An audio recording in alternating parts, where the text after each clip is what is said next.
Hi, welcome to our labor class. I'm Allison. I'm one of the midwives at Holy Family Services.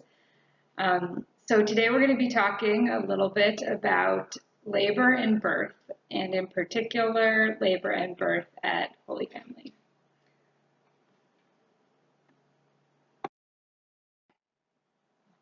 So in this class, you're going to learn how to recognize the signs of labor. You're going to learn about the stages of labor, and you're going to learn about some techniques for relief in labor. So many people have contractions before labor starts, sometimes even many weeks before labor starts. And these contractions are real contractions. They may even be somewhat painful, but they are different from true labor contractions. And these are the ways they're different. So for false labor, Braxton Hicks contractions, these contractions are irregular, they're inconsistent, they tend to be short, 30 seconds or less. They do not result in cervical change. And usually you can get relief from these contractions by resting or taking a warm bath. So the definition of true labor is cervical change. So that is when your cervix begins to soften, it begins to dilate, to open.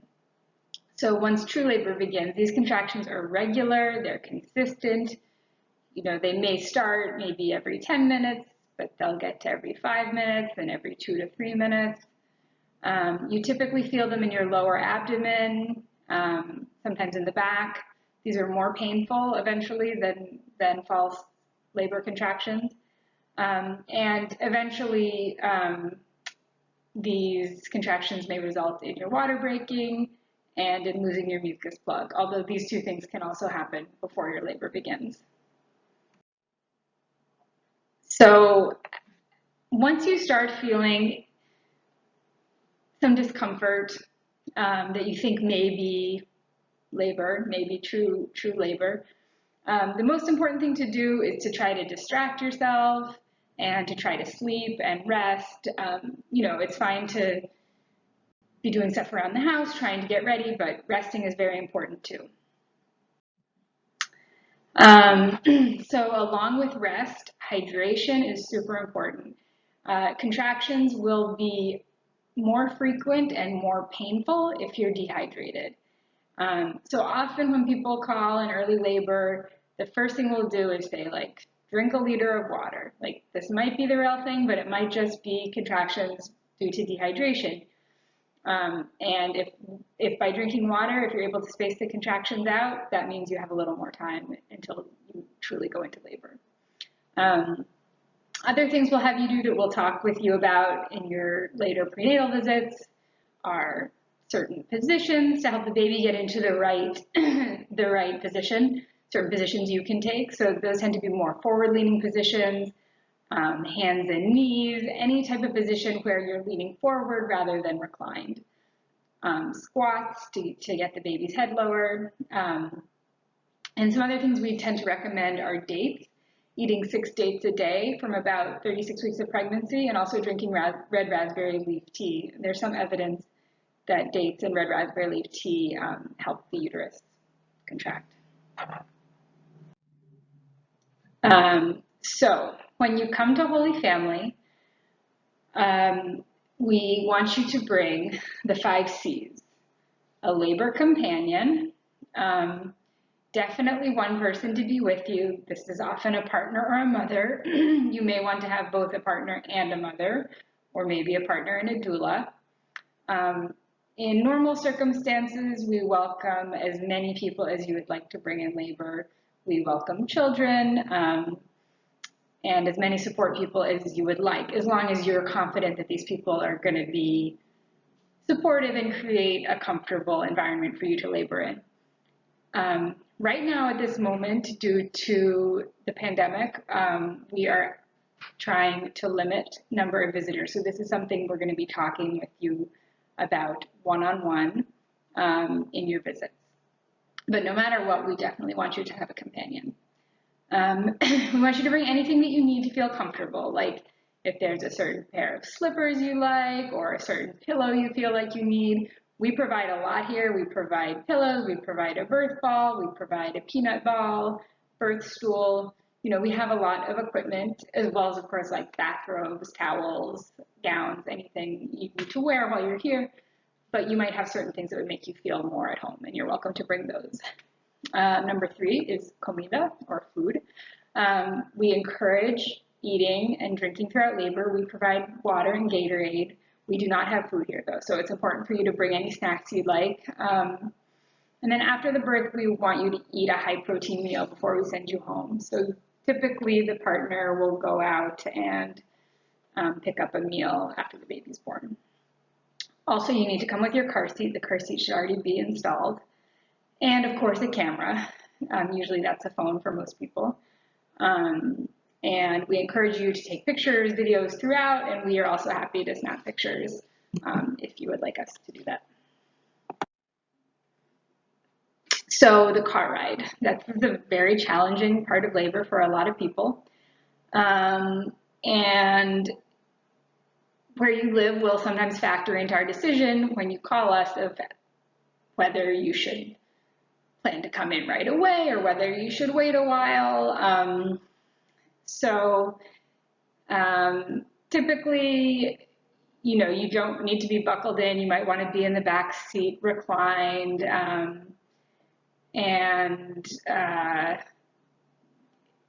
occasionally people will have their water break in the car, so you may want to be sitting on a towel, and you definitely want to bring a change of clothes to change into for going home in case your clothes do get wet on the way here. So when you call us, when you feel like you may be going into labor, we'll want you to give us a call. You can, even if you think maybe it's too early, feel free to call us and we can just talk to you and get more information and know that things are starting for you. So one of the things we're going to be asking is how frequent are the contractions?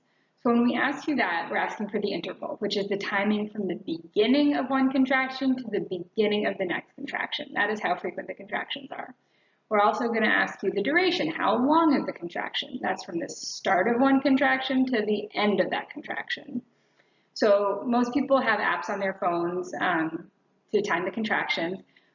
You don't need to be timing every contraction. Like if your contractions are starting every 20 minutes, every 10 minutes, you know, just get a general sense, and then maybe in a couple hours they're closer together, so maybe time for about 20 minutes then, and oh, okay, now they're every 5 minutes. But you don't have to be timing every contraction. And it's important, it's easy if you're timing your contraction or if a partner's timing your contraction for the partner to just get sort of distracted and start looking at the phone, and it's better at this time if a laboring woman is needing support to provide the support rather than to be timing every single contraction. So another thing we'll ask you about when you call us is, did you break your water? And we would definitely want you to call us if you think you may have broken your water. This is also called rupture of membranes. So for most people, this happens after you're already here. It happens late in labor.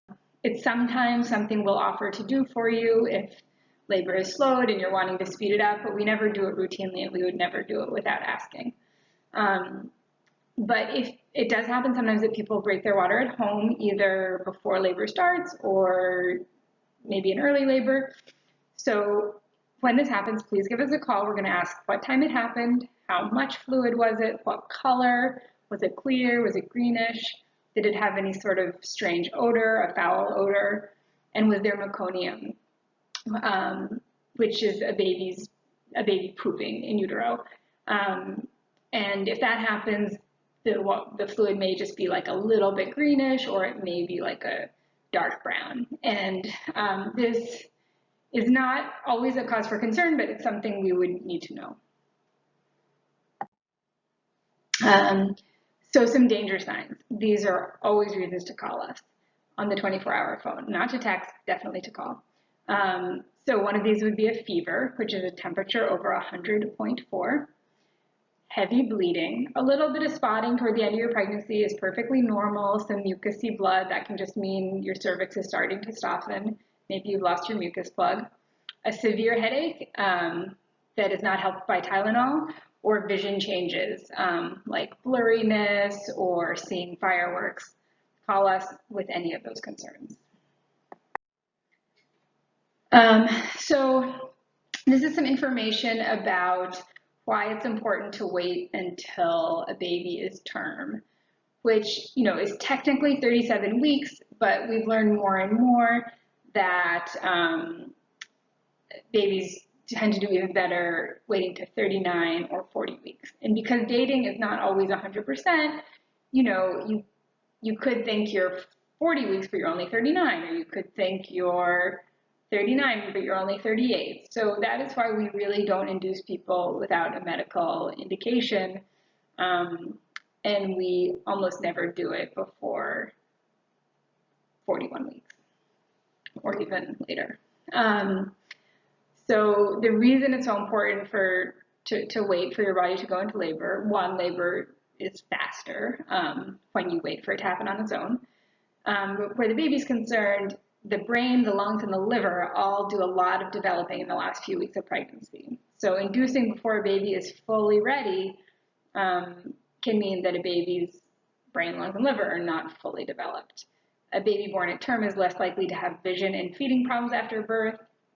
They are better able to regulate their temperature. If they are not born prematurely, they can suck and swallow better and stay awake longer when they are not born prematurely. And, of course, as I just mentioned, your due date may not be exactly right. So we would definitely want you to call us if you have any concerns that you're in preterm labor, which is before 37 weeks.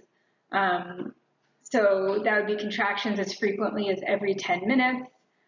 It would be unusual discharge, like watery discharge, like you've broken your water, abdominal cramping, menstrual-like cramping. That can be how early labor feels. So definitely give us a call with any of those symptoms if you're before 37 weeks. So signs of labor progress. We talk a lot about dilation, which is the opening of the cervix, but there's a lot more that is going on when you're having contractions and your cervix is changing. So the first, along with dilation, another thing that's really important is effacement, which is the softening, the thinning out of the cervix. We also are interested when we do a cervical exam in the position of the cervix. Is it very far back? Because as your labor progresses, the cervix will initially be hard to reach and then move toward the front so that it's easier to reach. Also, the texture of the cervix. Is it soft? Is it firm? Also, how low is the baby? Is the baby very high up, or is the baby very low so that when contractions push down the head, the cervix is able to dilate more quickly? And the position of the baby. Is the baby anterior with its back to the mom's back? Is it posterior with the baby's back to the mom's,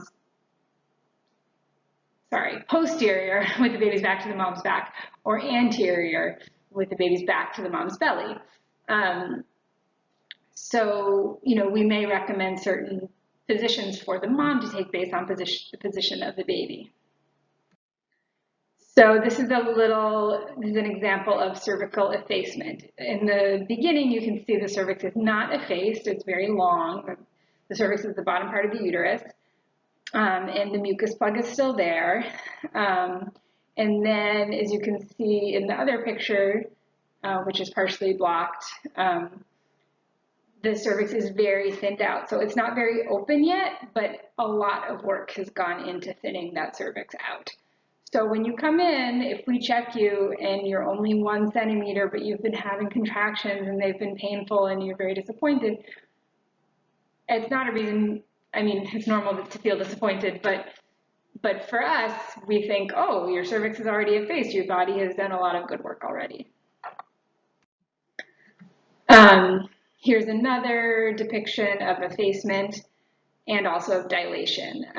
So the cervix has to go from closed, or maybe toward the end of pregnancy, you might be 1 or 2 centimeters dilated, or even more if it's not your first baby, up to 10 centimeters dilated. So 10 centimeters is the diameter of the baby's head. So that's where you need to be in order to push. So this is a little visual aid for you if you don't have a ruler handy and you're interested to see what 10 centimeters look like. So 2 centimeters is the diameter of a penny, 6 centimeters is the diameter of a soda can, and 10 centimeters, the diameter of a baby's head, is also the diameter of a roll of cheap toilet paper. So station is something else we assess for when we're doing a vaginal exam or a cervical exam. So -3, -2 means the baby's still pretty high up. And then +3 is the baby's crowning. So every time we do an exam in labor, we will be checking for how far down the baby is as well. And just one note about vaginal exams, we don't do them frequently. When you come in for an initial evaluation in labor, we typically will do one to get a sense of what stage of labor you're in. Unless you come in, especially if this is not your first baby, if you come in obviously in very active labor or sometimes even pushing, which does happen with moms who've given birth before, a decent amount, we would not do an exam. We would just take you to the birth house. And then throughout labor, we typically try to really minimize the number of exams we do. We do them typically when things are not progressing in a way we'd expected and we feel like we need a little more information to figure out how to proceed. So if we don't do one, it's just because it's not going to change our plan at that moment. It's something you can always ask for if you want to know, and then we would have a discussion about whether it's a good time to do an exam. The stages of childbirth include early labor, active labor, transition, pushing, and the birth of the placenta. So early labor is about up to 6 centimeters. Active is from 6 on. Transition is like 8, 9, 10. And then pushing is once you're fully dilated, and the placenta is the time, the moment after the birth of the baby, when it's the last part, you have to give birth to the placenta as well, which, is a much easier task than giving birth to the baby. And that usually occurs within half an hour after the birth. So here's a little visual of labor progress. So in early labor, the contractions are irregular. Typically, a woman will have a burst of activity. Maybe she'll do some housework or go for a walk. We recommend, if it's night, trying to sleep, otherwise trying to distract yourself, just trying not to pay attention too much to the contractions. Active labor is when the contractions are closer together, like every 3-4 minutes apart, usually lasting close to a minute in length or more. You can't really focus on other things at this point. You're really focusing on your labor. And this is a time when a woman really needs a lot of intense support, and she may want some back massages, may want to be touched, may really strongly not want to be touched, need to go in the shower for relief, eventually may need to go in the tub for relief. In active labor, typically you will spend here at Holy Family. Early labor, you will typically spend most of that at home. Active labor is when a woman needs the most support, and we will be here supporting you and helping your partner support you as well. So transition is the final phase of getting to fully dilated. This is often the moment when the woman feels like, oh, I can't do this anymore, it's too much. So when we hear a woman saying like, oh, I can't do this, that's typically a sign for us, okay, this is probably transition. And at that point, we provide a lot of encouragement. A lot of women spend this part of labor in the tub. They get a lot of relief from that. Then after you've achieved 10 centimeters of dilation, there may be a resting phase when the contractions will space out a little. And this is just sort of a chance to let your body gather its energy to push out the baby. So we try to honor this resting phase. We don't worry if the contractions space out for a little while. And then second stage is pushing the baby out. So this is typically a time of close contractions, maybe every 3-4 minutes or 2-3-4 minutes. The contractions are typically 60 to 90 seconds long. And then third stage is until the placenta is born. And you'll have some cramping during this time, and that will help you expel the placenta.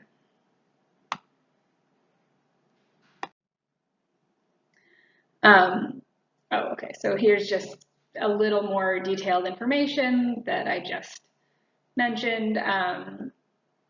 So yes, resting and distraction during early labor. Also eating, definitely. You want to stay really well hydrated and you want to eat. Even if you don't feel like eating a big meal, try to snack. And then the active phase, I think I pretty much went over all this. But yes, surrender to the process. So this is just a little bit of information about oxytocin, which is the hormone that drives labor, that causes contractions, and labor progress, which depends on the 5 Ps, the powers, which are the contractions, the pelvis, which is the size and shape of your particular pelvis, the passenger, your particular baby, the position of the baby, excuse me, and psychology, like this, your preparation for labor, who you have in the room with you, do you feel like you're in a safe place? All these go into determining the character of your labor. And then some more information about oxytocin. So these are things we recommend, during the end of pregnancy and sometimes during labor, particularly if the contractions space out for a while. So eye contact, hugging and touching your partner, holding hands, kissing, and we often recommend having sex toward the end of your pregnancy because you'll get a strong surge of oxytocin when you do. So if you're 40 weeks, you are hoping to encourage your body to go into labor, that tends to be a good idea.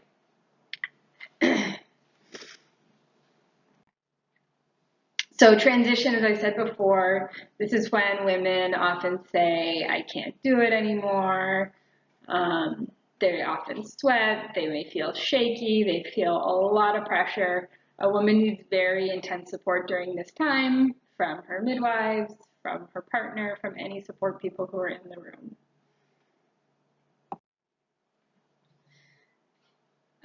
So pushing. Pushing, at Holy Family, typically, there are 2 types of pushing. There's directed, which is your midwife or doctor or nurse sort of telling you how to push, giving you guidance on how to push, versus physiologic, which is you just listening to your body. So typically here, when you feel like pushing, we just have you go with what your body is telling you to do. If it's going on for a little while and we're not seeing the kind of progress that we expect, we may provide some guidance. We may offer to do an exam to see if the baby's coming down as expected, or to see if maybe the baby's in an unusual position and we should help you change your position to facilitate the birth of the baby. And toward the end of pushing, we definitely tend to give some guidance to help prevent tears.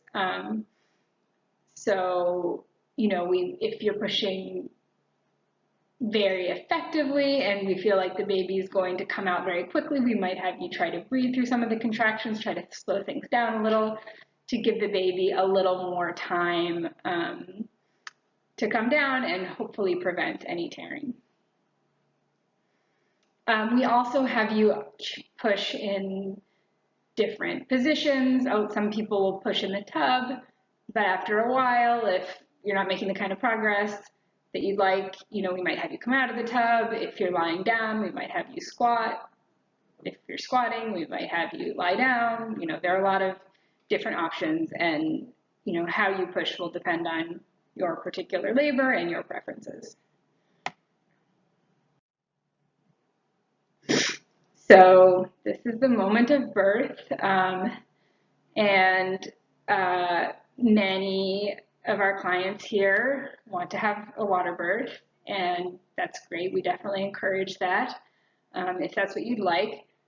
Sometimes people will be very sure they want a water birth, and then in the moment they don't. Sometimes people will think they don't want a water birth, and then in the moment they don't feel like getting out of the water.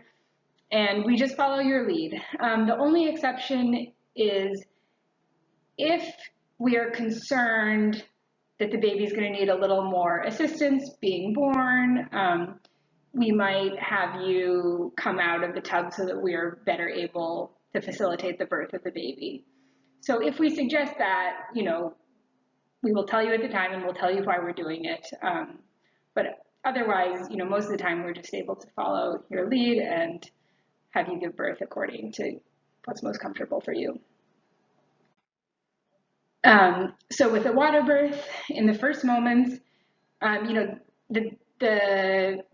will bring the baby out of the water. It's not a rush because the baby won't try to take its first breath until it's in the air, till its head is above the water. So we will bring the baby to your chest. You may need to, if you're on your hands and knees or squatting, we may help you maneuver a little bit so that you can then hold your baby. And we'll just keep you and the baby in the water. The water is always around about 98 degrees body temperature, so it's a safe place for the baby to be. The baby can be warm there.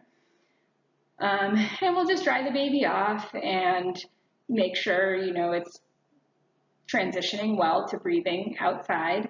And typically we'll let you stay in the water as long as you'd like, sometimes to facilitate the birth of the placenta or to better assess how much bleeding you're having, we might suggest leaving the tub.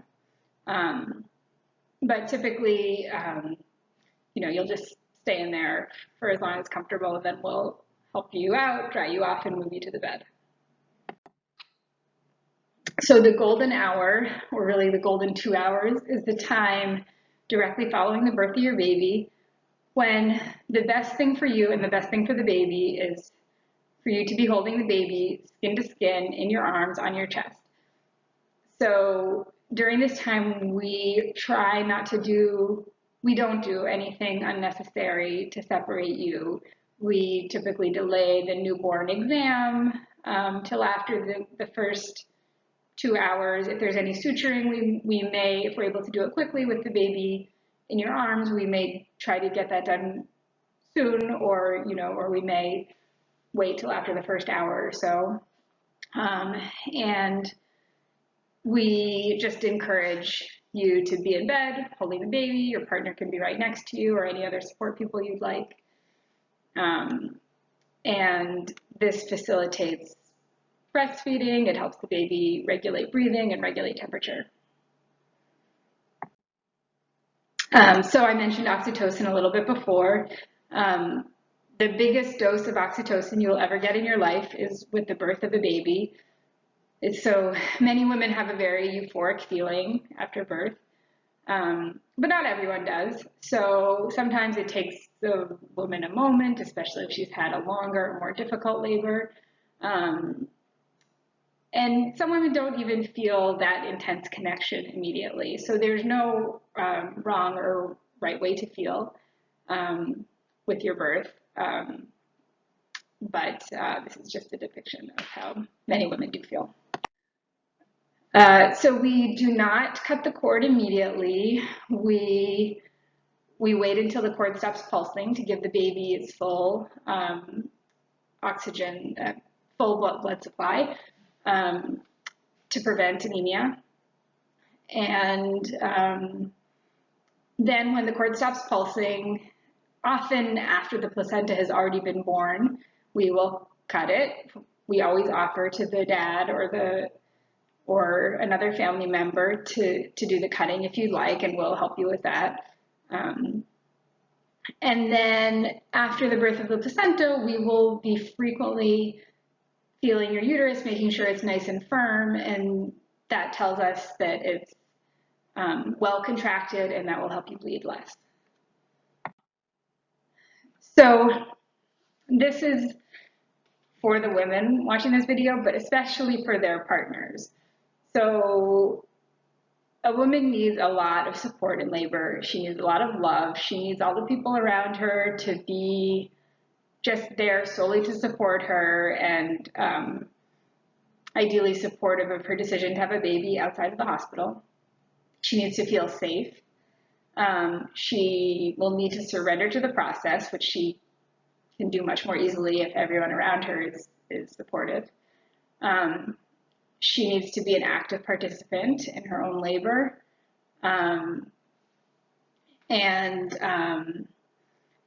We help facilitate this by providing her an experience as much as we can that is really focused on her particular needs. We minimize unnecessary use of technology. Of course, we are checking the baby's heart tones very routinely. We're checking her vital signs, but we are not doing anything extra that is not necessary. So women prepare for labor in all different ways: talking to your baby, praying, meditating, affirmations. We have lots of women come in with affirmations written on cards, which they can find very helpful in labor. And being informed. We really encourage our clients to read a lot about labor and unmedicated labor, especially later in the pregnancy. We especially recommend Ina May's Guide to Childbirth by Ina May Gaskin, a very well-known American midwife.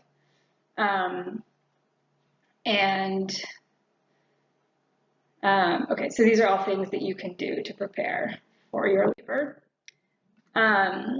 And so now a word about transfer.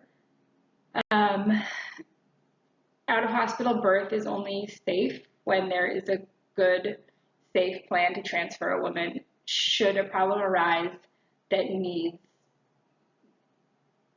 assistance beyond what we can provide here at the birth center. So in an emergency, we call an ambulance and we transfer to Nat Medical Center because it's the closest hospital. And in an emergency, that's what's important. If it is not an emergency and we are, maybe your blood pressure is increasing, but not in a way that needs like emergent care, or sometimes a woman is in labor for a long time and just becomes exhausted and decides she doesn't want to labor out of the hospital anymore and would prefer an epidural. And in those cases, we transfer to Edinburgh Regional Medical Center. And ideally, Simone Payan, who's the director here, will be able to do your delivery. She may not always be available, in which case we have other doctors we work with there who will be able to work with you.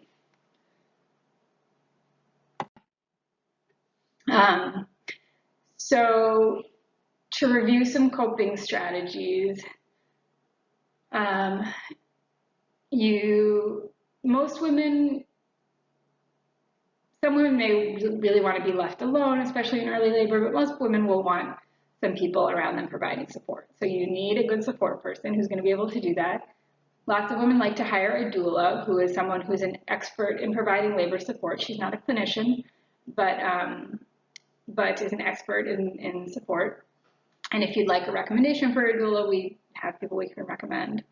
Water is something that really helps women cope with labor. A shower at home, a bath at home if you have it, and definitely getting in the tub here. Movement, usually it's easier to cope with contractions if you can move. Distracting yourself in the earlier stages. Breathing, visualization, music, singing. Counter pressure, which is pressure on the lower back, and massage. Women want different things. Some women will want like a back massage or a foot massage. Some women don't want to be touched at all. Hip squeeze is another kind of touch that women often want to have with a contraction. A birth ball, sitting on a birth ball can be helpful, and affirmation cards, which I mentioned before. So since this is not an in-person class, we can't really practice any of these positions, but you can see birth ball, leaning on a partner, with legs and hips open, swaying back and forth. Cat-cow, which is the hands and knees position. Any sort of forward-leaning position, as I said before, rather than reclined position. In the top left-hand corner, there's a woman providing counter pressure, lower back pressure. And I would recommend for you all to Google, to search for videos of counter pressure during labor and hip squeeze during labor. And, do a little practice session on your own with your partner. Because those are two things that can really alleviate some of the contraction discomfort. And once you're here at Holy Family, of course, we're going to help you with that. But for we're going to be with you throughout your time here. And we will be doing some of that ourselves and also showing your partner things showing your support people things that they can do. But it's good to have some ideas of things to do at home as well. And if you would like a great resource, Penny Simpkins' The Birth Partner is a book that we strongly recommend to partners to be active participants in labor.